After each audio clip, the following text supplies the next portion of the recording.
Good morning students. आज हम class 6 lesson 15 नौकर पढ़ाएंगे। यह अनु वंद्योपाध्याय की लिखी हुई है। अनु वंद्योपाध्याय की लिखी हुई है। अनु वंद्योपाध्याय स्वतंत्रता आंदोलन के साथ साथ सामाजिक कामों में भी गांधी जी के विभिन्न सहयोगी रही हैं। उन्होंने collected works of Mahatma Gandhi के संपादक के अलावा कस्तूरबा ट्रस्ट के साथ भी काम किया। बहुरूपी गांधी में लेखिका ने गांधी जी की दिनचर्या के उन कार्यों को रोचकता से लिखा है जिन्हें गांधी जी खुशी से करते थे। गांधी जी केवल राष्ट्रीयता और स्वाधीनता के निर्माता ही नहीं, उनके जीवन के हर प्रसंग से सीखा जा सकता है। आइए हम लेसन 9 कर पढ़ते हैं।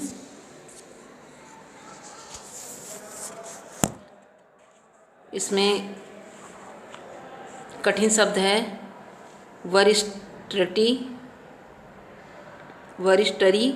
माने वैरिस्टरी मीन्स वकीलों वाला काम। कार्यकर्ता मीन्स काम करने वाला। फौरन माने तुरंत। बोलकर माने हाथ से चुनकर। बिनकर मीन्स हाथ से चुनकर। हैरत मीन्स हैरानी। गर्व मीन्स घमंड। ताड़ लेना मीन्स अनुमान लगा लेना। आगंतुक मीन्स मेहमान। चारा न होना, उपाय न होना।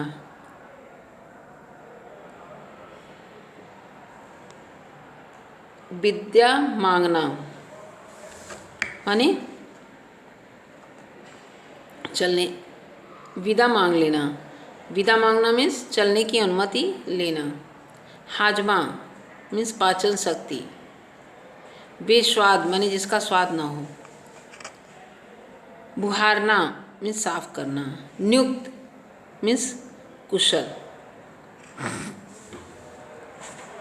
आइए हम लोग लेसन 15 पढ़ते हैं। नौकर।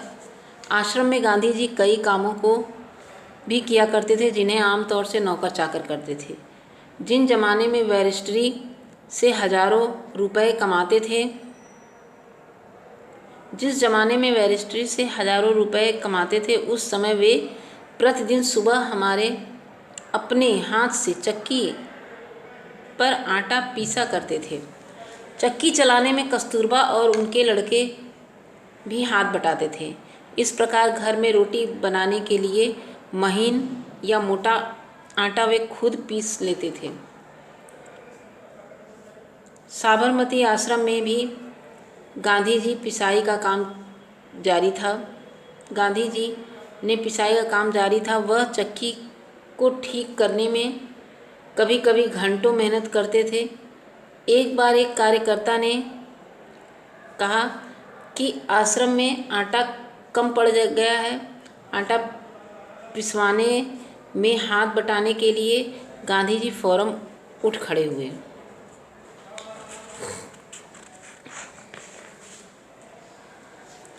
गेहूं पीसने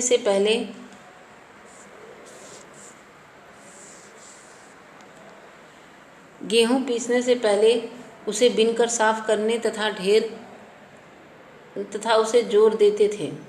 साफ करने पर जोर देते थे। बीनकर साफ करने पर जोर देते थे।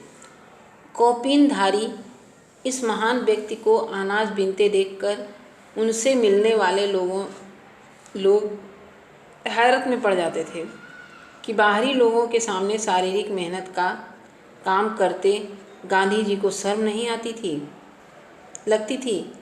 एक बार उनके साथ पास कॉलेज के कोई छात्र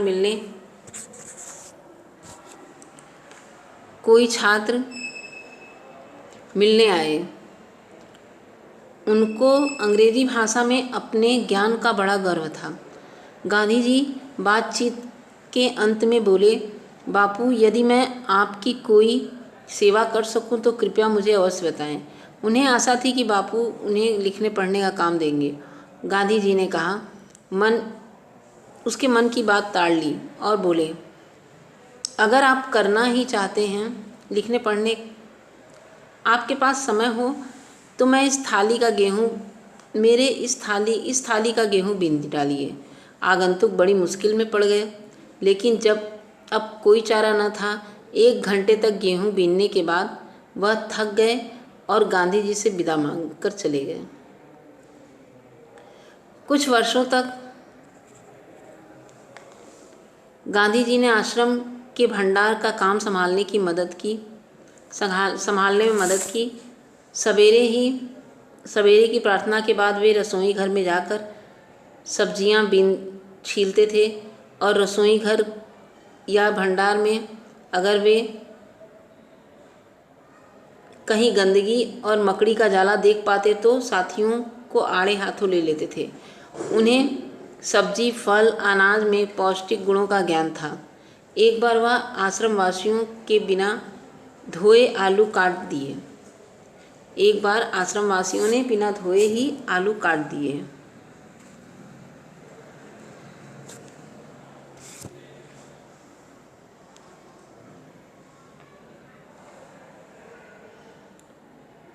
गांधी जी ने उन्हें समझाया कि आलू में नींबू को बिना धोए नहीं काटना चाहिए।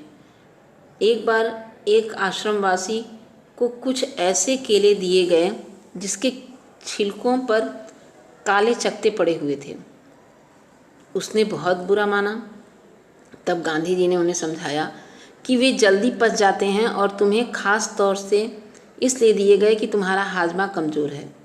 गांधी जी आश्रमवासियों को अक्सर स्वयं ही चीज़ों के विरुद्ध कुछ कह नहीं पाते थे।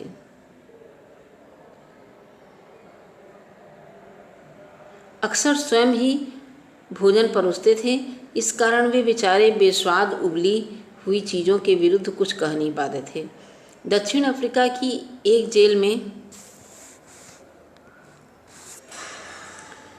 जेल में वे सैकड़ों कैदियों को दिन में 2 बार भोजन परोसने का कार्य सौंपा भी जा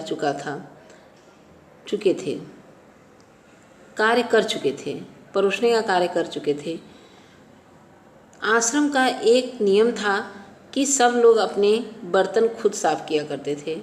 रसोई के बर्तन बारी बारी से कुछ लोग दल बांधकर धोते थे।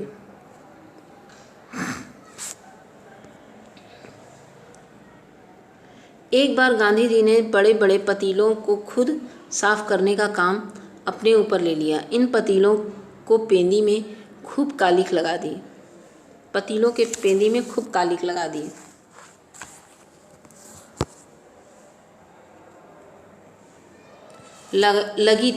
खूब कालिख लगी थी। राख भरे हाथों से वह एक पतीले को खूब जोर जोर से रगड़ने में लगे हुए थे। तभी कस्तूरबा वहाँ आ गई। उन्होंने पतीले को पकड़ लिया और बोली, यह काम आपका नहीं है, इसे करने को और बहुत लोग हैं। गांधी जी को लगा कि इनकी बात मान लेने में ही बुद्धिमानी है और वे चुपचाप कस्तूरबा को बर्तनों की सफाई सौंप कर चले गए। बर्तन एकदम चमकते न हों तब तक गांधी जी को संतोष नहीं होता था। एक बार जेल में उनको जो मददगार दिया गया था, उनके काम में संतुष्ट होकर उन्होंने बताया कि वे खुद कैसे लोहे के बर्तनों को भी मांज कर चांदी सा चमका सकते हैं। जब आश्रम का निर्माण हो रहा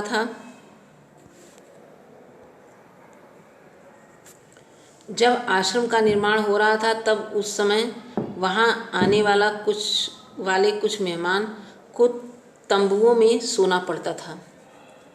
एक नवागत को पता नहीं था कि अपना बिस्तर कहाँ लगाना चाहिए, इसलिए उसने बिस्तर को लपेट कर रख दिया और पता लगाने गया कि कहाँ रखना है। लौटते समय उसने देखा कि गांधी जी खुद उसका बिस्तर बांधे कंधे पर उसका बिस्तर कंधे पर उठाए रखने चले जा रहे हैं। आश्रम के लिए बाहर बने कुएं से पानी खींचने का काम भी वे रोज करते थे। एक दिन गांधी जी कुछ अस्वस्थ थे और चक्की पर आटा पीसने के काम में हिस्सा बटा चुके थे। उनके एक साथी ने उन्हें थकावट से बचने के लिए अन्य आश्रमवासियों की सहायता से बड़े बड़े बर्तनों में पानी भर डाला। गांधी को यह बात पसंद नहीं आई। मन में कुछ ठेस भी लगी। उन्होंने बच्चों के नहाने का एक टब उठा लिया और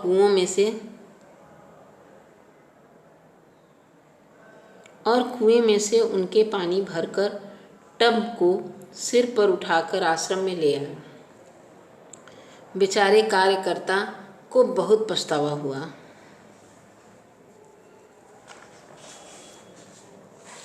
शरीर से जब तक बिल्कुल लाचार न हो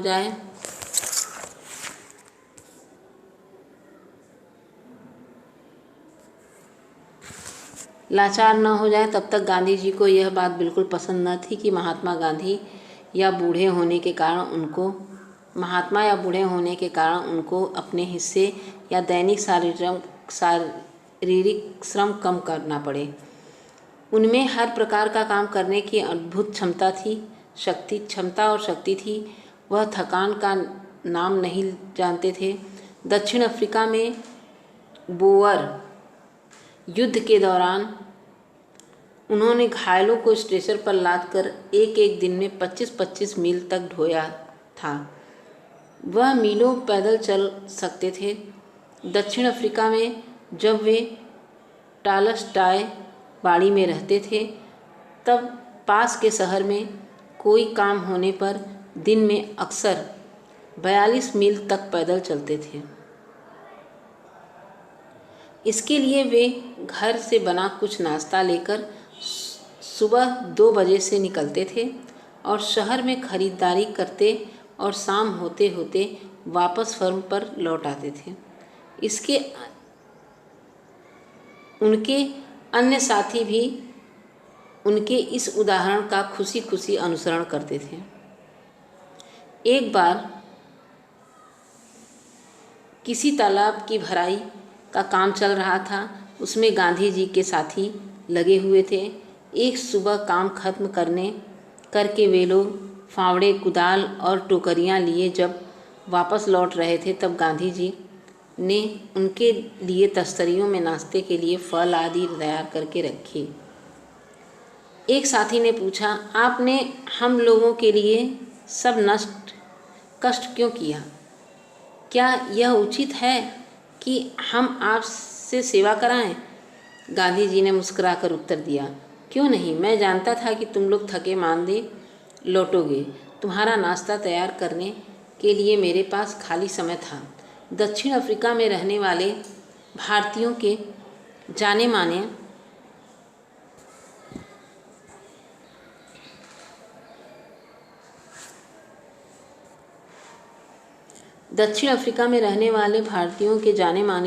जाने माने नेता के रूप में गांधी भारतीय प्रवासियों की मांगों को ब्रिटिश सरकार के सामने रखने के लिए एक बार लंदन गए। वहां उन्हें भारतीय छात्रों ने एक शाकाहारी भोज में निमंत्रित किया। छात्रों ने इस अवसर के लिए स्वयं ही शाकाहारी भोजन तैयार करने का निश्चय किया। तीसरे प्रहर 2 बजे एक दुबला पतला और छरहरा आदमी आकर उनमें शामिल हो गया और तस्तरियां धोने, सब्जी साफ करने और अन्य छुट-पुट काम करने में उनकी मदद करने लगा। बाद में छात्रों का नेता वहां आया तो देखता है कि वह दुबला पतला आदमी और कोई नहीं, उस शाम को भोजन में निमंत्रित करके सम्मानित अतिथि गांधी थे। गांधी दूसरों के काम लेने में बहुत सख्त थे, लेकिन अपने लिए दूसरों को काम कराना उन्हें पसंद नहीं था। अपने लिए दूसरों से काम कराना पसंद नहीं था। एक बार एक राजनीतिक सम्मेलन में गांधी जी जब अपने डेरे पर लौट रहे थे तो रात हो गई। सोने से पहले कमरे का फर्श बुहार रहे थे। उस समय रात के 10 बजे थे। एक कार्यकर्ता ने दौड़कर गांधी जी के हाथ से बुहारी ले ली। जब गांधी जी गांवों का दौरा कर रहे होते उस समय रात को यदि लिखने समय लालटेन का तेल खत्म हो जाता तो वे चंद्रमा की रोशनी में ही पत्र पूरा कर लेना पसंद करते थे। लेकिन सोते हुए अपने किसी थके साथी मित्र को नहीं जगाते थे। नौवां खाली पदयात्रा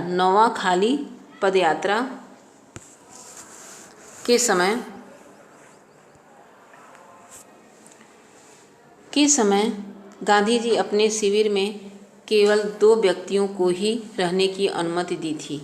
उस दोनों को यह मालूम न था कि खरारा कैसे बनाया जाता है। इस पर गांधी जी स्वयं रसोई में जा बैठे और निपुण रसोइयों की तरह उन्होंने खरारा बनाने की विधि बतलाई। उस समय गांधी जी की अवस्था 78 वर्ष की थी। गांधी जी को बच्चों से बहुत प्रेम था।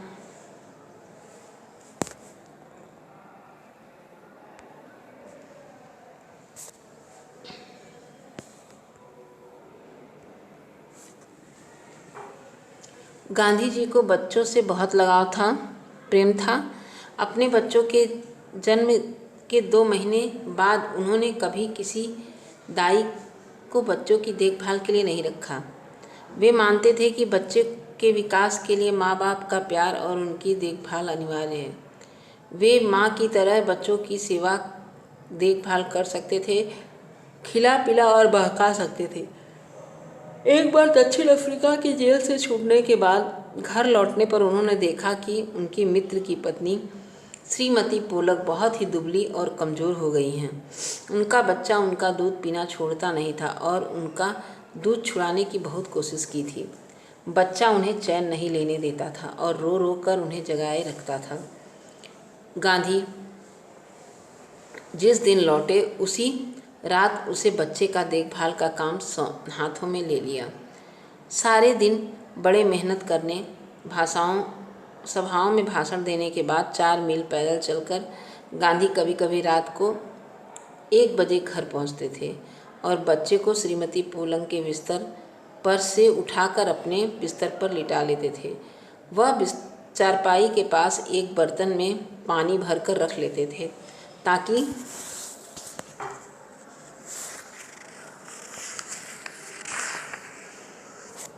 यदि बच्चे को प्यास लगे तो उसे पिला दें, लेकिन उसकी ज़रूरत नहीं पड़ती थी। बच्चा कभी नहीं रोता और उनकी चारपाई पर रात में आराम से सोता था। एक पखवाड़े के बाद तक माँ से अलग सुलाने के बाद बच्चे ने माँ का दूध छोड़ दिया। गांधी अपने से बड़ों का बड़ा आदर करते थे। दक्षिण अफ्रीका में गोखले गांधी जी के साथ ठहरे हुए थे।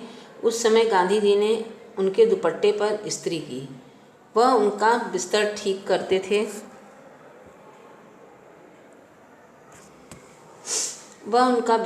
करते थे, उनको भोजन परोसते थे और पैर दबाने को भी तैयार रहते थे। गोखले बहुत मना करते थे, लेकिन गांधी जी नहीं मानते थे। महात्मा कहलाने से बहुत पहले एक बार दक्षिण अफ्रीका से भारत आने पर गांधी कांग्रेस के अधिवेशन में गए। वहाँ उन्होंने गंदे पखाने साफ किए और बाद में उन्होंने एक बड़े कांग्रेसी नेता से पूछा, मैं आपकी क्या सेवा कर सकता हूँ? नेताजी ने कहा, मेरे पास बहुत से पत्र इकट्ठे हो गए, उनका जवाब देना है। मेरे पास कोई कारकुन नहीं है कि जिसे यह काम दूँ। क्या तुम यह काम करने के लिए तैयार हो? गांधी जी ने कहा, जरूर, मैं ऐसा कोई काम करने को तैयार हूँ जिसमें मेरी समर्थ से बाहर हो। मैं ऐसा कोई भी काम करने को तैयार हूँ जो मेरी समझ से बाहर हो, समर्थ से। यह काम उन्होंने बड़े थोड़े ही समय में समाप्त कर डाला और इसके बाद उन्होंने उस नेता की कमीज के बटन आदि लगाने तथा उनकी अन्य सेवा का काम खुशी से किया। जब कभी आश्रम में किसी सहायक को रखने की आवश्यकता होती, तभी गांधी जी किसी हरिजन को रखने का आग्रह करते। उनका कहना था कि नौकरों को हमें वेतनभोगी मजदूर नहीं, अपने भाई के समान समझना चाहिए। इसमें कुछ कठिनाई हो सकती है, कुछ चोरियां भी हो सकती हैं, फिर भी हमारी कोशिश सर्वथा निष्फल ही जाएगी। उन्हें यह मालूम न था कि किसी को नौकर की भांति कैसे रखें। एक बार भारत की जेल में उनके साथी सैनिकों को उनकी सेवा टहल का काम सौंपा गया। एक बार आदमी उनके फल धोता काटता, दूसरा बकरियों को धोता, तीसरा उनके निजी नौकर की तरह काम करता, चौथा उनके पखाने साफ करता, एक ब्राह्मण कैदी उनके बर्तन धोता और 2 गोरे यूरोपियन प्रतिदिन उनकी चारपाई बाहर निकालते थे। गांधी जी ने देखा कि इंग्लैंड में ऊंचे घरानों में घरेलू नौकरों को परिवार का आदमी माना जाता था। एक बार एक अंग्रेज के घर से विदा लेते समय उन्हें यह देखकर खुशी हुई कि घरेलू नौकरों का उनसे परिचय नौकरों की तरह नहीं बल्कि परिवार के सदस्यों की तरह समान कराया गया।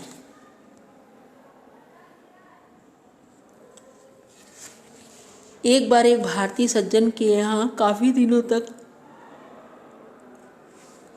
ठहरने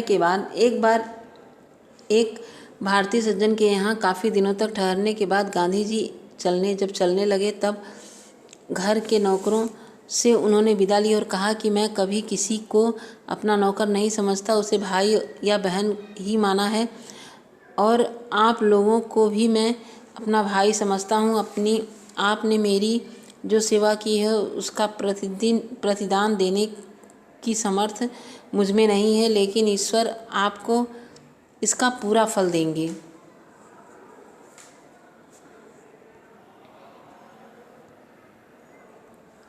देखिए, हम इसका शब्दार्थ हमने बता दिया है आपको। अब आगे क्वेश्चन आंसर देखिए।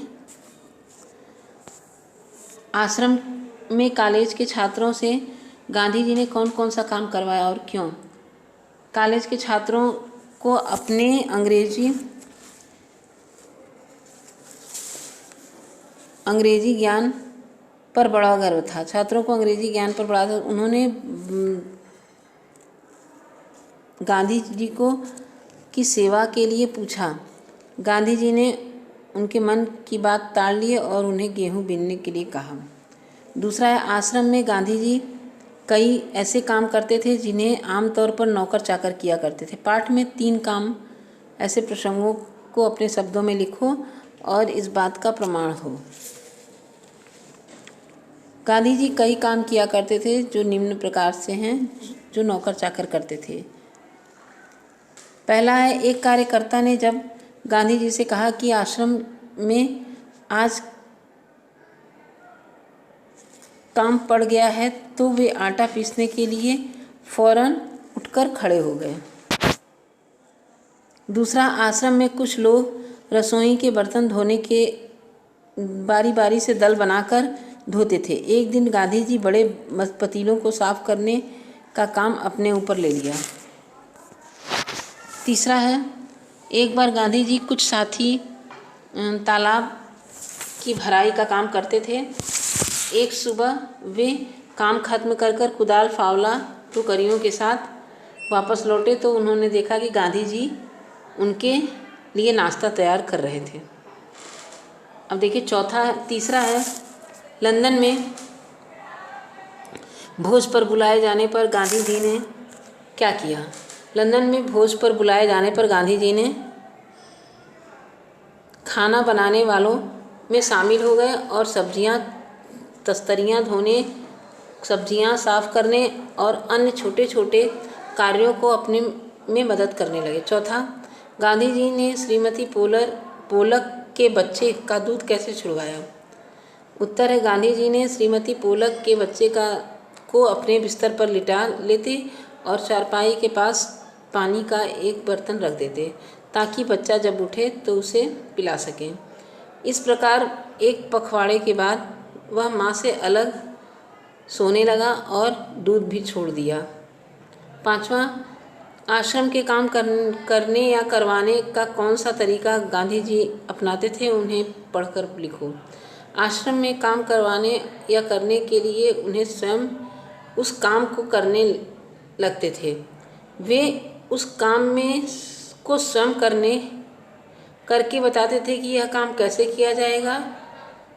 इससे वे जो काम नहीं करना चाहता वह भी उस काम को करने के लिए प्रेरित हो जाता था। निबंध से आगे। गांधी जी को पैदल क्यों चलते थे। गांधी जी इतना पैदल क्यों चलते थे। पैदल चलने से क्या लाभ है। गांधी जी इतना पैदल इसलिए चलते थे क्योंकि दैनिक शारीरिक श्रम बहुत ही महत्व रखता है ताकि हर प्रकार के कार्य में अद्भुत क्षमता प्राप्त हो सके, क्षमता और शक्ति बढ़ सके। वैसे भी पैदल चलने वालों के शारीरिक व्यायाम होता है और उसमें आदमी स्वस्थ रहता है। दूसरा है, कार्यों की सूची बनाकर लिखिए कौन कौन सा कार्य कौन कौन से सदस्य अक्सर किया करते हैं। ये आप तालिका अपने से बनाइए। ठीक है। अब देखिए अनुमान और कल्पना। गांधी जी अपने साथियों की ज़रूरत के मुताबिक हर काम कर लेते थे, लेकिन उसका खुद का काम कोई और करे वे उन्हें पसंद नहीं था। क्यों, सोचकर अपनी कक्षा में सुनाओ। गांधी जी अपने हिस्से का काम खुद करना पसंद करते थे, जिससे उनमें हर प्रकार के कार्य करने की क्षमता और शक्ति बढ़ी रहे। दूसरा है, नौकर को उन्हें वेतन भोगी मजदूर नहीं अपने भाई समान समझना चाहिए। इनमें कुछ कठिनाई हो सकती है, फिर भी हमारी कोशिशें सर्वथा निष्फल रही जाएगी। गांधी जी को ऐसा क्यों कहते थे। ऐसा गांधी जी क्यों कहते थे, तर्क के साथ बताओ। नौकरों को, उत्तर देखिए, नौकरों को अपने भाई के समान समझते थे, पर वे काम को अपना मानकर ज़्यादा अच्छी तरह से करते थे। वे काम को बोझ नहीं समझते थे, उनमें रुचि लेकर करते थे। तीसरा क्वेश्चन है, गांधी जी की कही लिखी बातें लगभग 100 से अधिक किताबों में दर्ज है। घर के काम, बीमारी की सेवा, आगंतुक से बातचीत, इस प्रकार लिखने का समय कब मिलता होगा उन्हें। गांधी जी के एक दिन कैसे गुजरा होगा, इस पर अपनी कल्पना करिए। गांधी जी अपने हर कार्य के लिए समय विभाजन कर रखा था। ढेर कामों करने के बाद भी वे लेखन का कार्य छोड़ते थे और गांधी जी नित्य अत्यंत व्यस्तता में गुजरता होगा, फिर भी हर समय किसी काम में लगे रहते थे। वो उनके पास हमेशा काम रहता था। वो अपने टाइम टेबल से ही काम करते थे, इसलिए उनका काम बहुत आसानी से और सुलझ कर हो जाता था।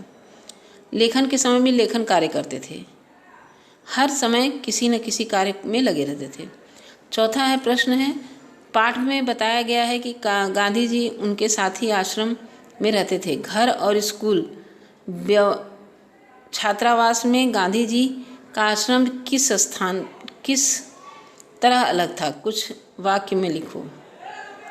उत्तर, साधु संतों का साधक समुदाय में रहने का ध्यान आश्रम कहलाता है और स्कूल में छात्रावास से गांधी जी का आश्रम बहुत अलग था। आश्रम में गांधी जी कई ऐसे काम करते थे जिन्हें आमतौर पर नौकर किया करते थे। आश्रम में सभी अपने बर्तन खुद साफ करते थे।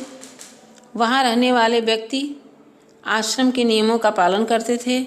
स्कूल के छात्रावास में सभी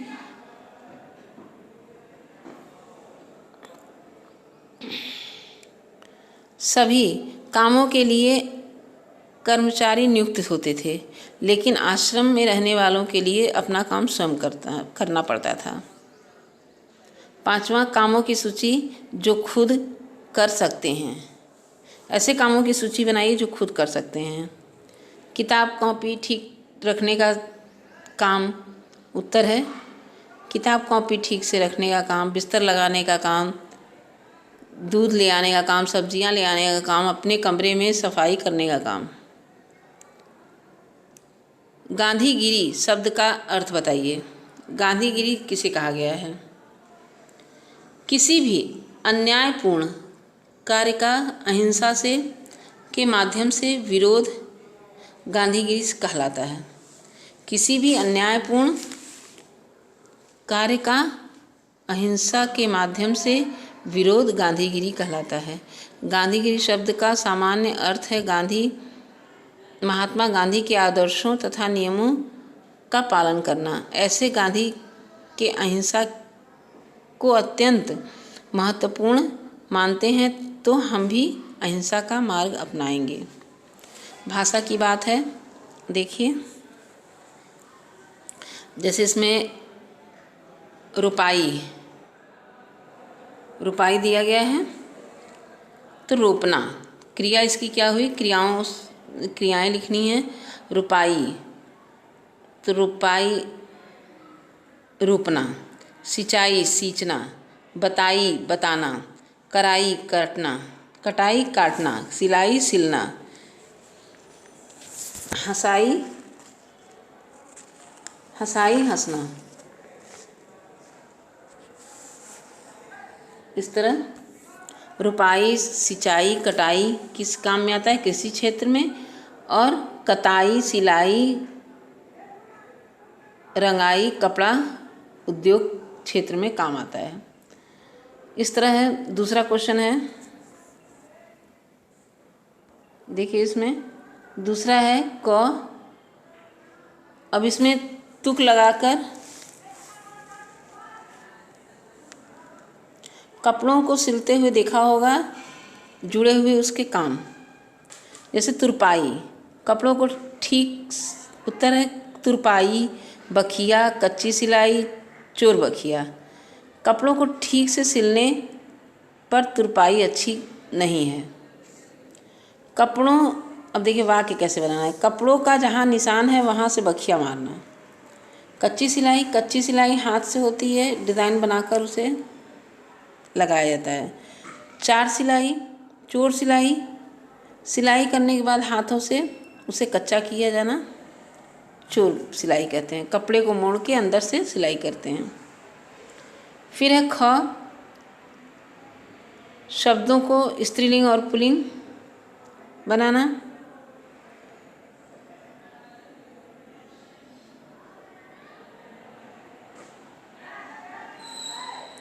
वाक्य प्रयोग करना है। कालिक पतीलों के पेंदी में बहुत कालिक लगी हुई थी। रोशनी, चंद्रमा की रोशनी में गांधी जी पत्र पूरा कर लेते थे। भराई, तालाब की भराई का काम चल रहा था। सेवा, गांधी जी की सेवा खूब किया करते थे। चक्की, वह चक्की का आटा पिसा हुआ खाते थे। पतीले को वो खुद साफ किया करते थे।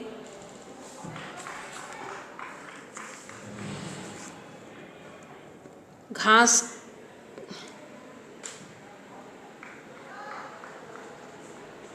के तिनके वह खुद अपने हाथों से बीनकर फेंकते थे।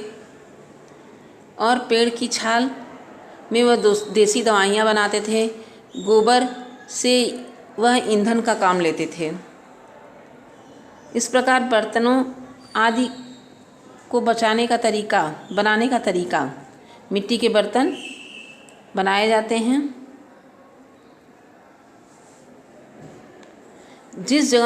तीसरा है जिस जगहों पर सांस में बाँस बसा है, जिन जगहों में सांस में बाँस बसा है।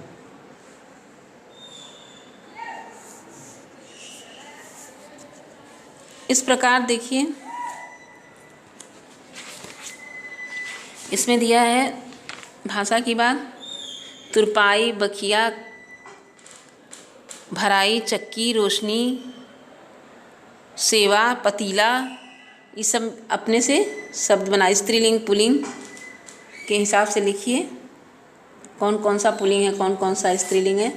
इसमें देखिए, कालिक स्त्रीलिंग है, रोशनी स्त्रीलिंग है, भराई स्त्रीलिंग है, सेवा स्त्रीलिंग है, चक्की स्त्रीलिंग है और पतीला पुल्लिंग है।